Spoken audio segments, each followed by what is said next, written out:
hundreds or thousands of these stone tools in the archaeological record, but what do they mean? We can get a better understanding of what was involved in making them or how they might have been used from actually trying to do that ourselves. And so we conducted a study in which we trained people to make stone tools for 2 years.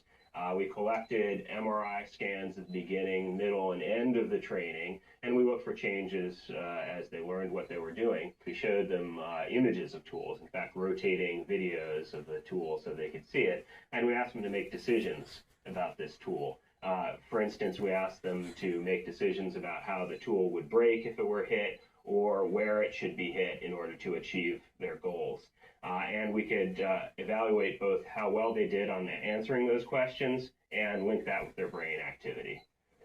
In particular, for this kind of relatively refined tool, an achulean hand axe, it was both important for you to be able to very accurately strike the stone and understand the way the stone breaks, but also to formulate a plan of how you're going to achieve this shape, and particularly how you're going to make the tool nice and thin in cross-section. And that was associated with activity in parts of the brain that people have associated with something called mental time travel. That is projecting yourself into the future in order to make plans. It's very difficult to get stone to break in that controlled way.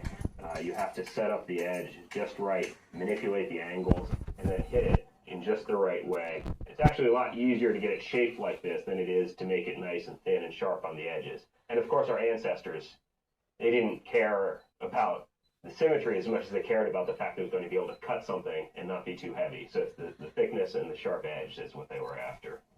And there's a perception that these things are really simple and crude, but actually they're very difficult to make. They require a lot of skill